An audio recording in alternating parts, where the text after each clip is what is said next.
মই আপোনালোকক জনাব খুজিছো যে অসমৰ মুখ্যমন্ত্ৰীৰ চৰকাৰী বাসগৃহ তিনিটা মই আকৌ কলো দিছপুৰৰ জনতা ভৱনত এটা কন্যাধৰাত এটা খাৰগলিত এটা তিনিটা বাসগৃহ চতুৰ্থটো বাসগৃহ এবাৰ আনিব খোজা হৈছে আমিনগাঁও দিছপুৰ আছে ক'ত মানে কাৰ্যালয় আছে দিছপুৰত আপোনাৰ বাসগৃহ নিব খোজা হৈছে আমিনগাঁৱলৈ কথাটো কি ভৱিষ্যতে অসমৰ ৰাজধানী আমিনগাঁৱলৈ নিয়াৰ এটো মানে প্ৰস্তুতি নাকি নাম্বাৰ 1 তেওঁ নিজৰ সমষ্টিৰ মানুহক আমি ৰাজধানীখনে ইয়ালৈ লৈ আহিম বুলি এটো নিৰ্বাচনী কেম্পেইন নেকি তেওঁ নিজৰ সমষ্টিৰ ভোটৰ কাৰণে কৰা এটো কেম্পেইন নেকি মই খোলাখুলিকে এটা কথা ক'ব খুজিছো আপোনালোকে চাওক আইআইটি আমিনগাঁৱত এতিয়া আইএম খন আহিছে তাকো আমিনগাঁৱত বহাব খুজিছে এইমছ আহিলে সেইটো আমিনগাঁৱত হাইকোৰ্টখন নিব খুজিছে সেই একেই উত্তৰ গুৱাহাটী আমিনগাঁও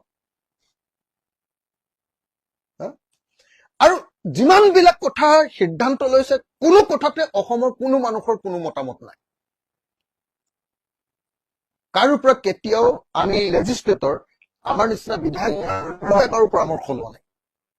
জনতাৰ পৰা পৰামৰ্শ লোৱাটো বাদেই দিয়ক আজি বনালে হাইকোৰ্ট 500 কোটি টকা দি 5 ষ্টাৰ কোৱালিটিৰ হাইকোৰ্ট বনালে তাৰপিছত এবছৰ পাছত ক'লে নাই হাইকোৰ্টখন আমি উত্তৰ গুৱাহাটীলৈ লৈ যাম আপোনালোকে নিজে চাওক প্ৰত্যেকটো কথা ফেন্সি বজাৰখন বোলে আমিনগাঁও হেৰিয়ালৈ লৈ যাব কি কয় চাংচাৰিলৈ লৈ যাব ফাঁচি বজাৰখন প্ৰত্যেকটো সিদ্ধান্ত একদম মানে য'তে ত'তে যি মন যায় তাকে কৰি থকাৰ ব্ৰহ্মপুত্ৰ নদীৰ ৰিভাৰ ফ্ৰণ্টটো যে বনালে একবাৰৰ কাৰণে অসমৰ মানুহৰ মোৰ মতে ব্ৰহ্মপুত্ৰ নদী পুতিলে এডোখৰ পুতি পেলালে একদম 100 মিটাৰ মান নহলেও 50 মিটাৰ মান পুতি পেলাইছে মাটি দি পুতি পেলাইছে ব্ৰহ্মপুত্ৰ নদী এই যে গোটেই ব্ৰহ্মপুত্ৰ নদী এই যে 50 মিটাৰ পুতি পেলালে একবাৰৰ কাৰণে কাৰোবাৰ পৰা সুধিলে নে একবাৰৰ কাৰণে এটা পাব্লিক হিয়াৰিং যে ব্ৰহ্মপুত্ৰ এনেকে পুতিলে কি প্ৰভাৱ পৰিব পাৰে তাৰ ওপৰত এটা পাব্লিক হিয়াৰিং হ'ল নে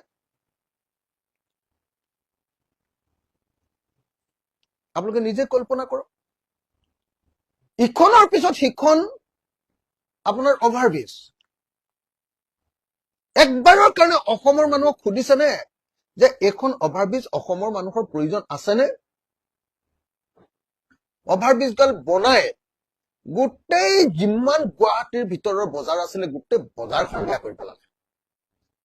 এতিয়া আমাৰ এই যে শিলপুখুৰী অভাৰব্ৰিজখন বনাই আছে নুনমাটিলৈকে এই অভাৰব্ৰিজখনৰ কাৰণে আমাৰতো অশান্তি হৈছে আমি ইয়াত বসবাস কৰা মানুহবিলাকৰ কাৰণে তাতকে ডাঙৰ কথা গোটেই ব্যৱসায়বিলাকৰ ব্যৱসায় 50% কমি গৈছে ব্যৱসায় 50% কমি গ'ল চানমাৰী বজাৰখন এতিয়া অকল স্থানীয় মানুহৰ বজাৰত পৰিণত হ'ব ইয়াত আৰু কোনো বাহিৰৰ মানুহ এতিয়া বজাৰ কৰিবলৈ নাহে সব ওপৰে ওপৰে যাব পাৰিব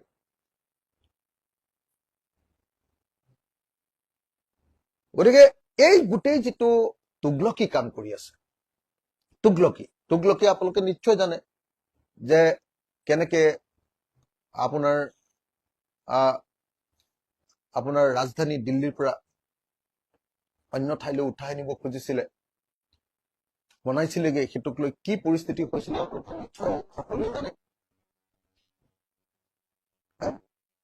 সম্ৰাট নিৰুৱে এনেকুৱা মানুহ মৰি থকা অৱস্থাত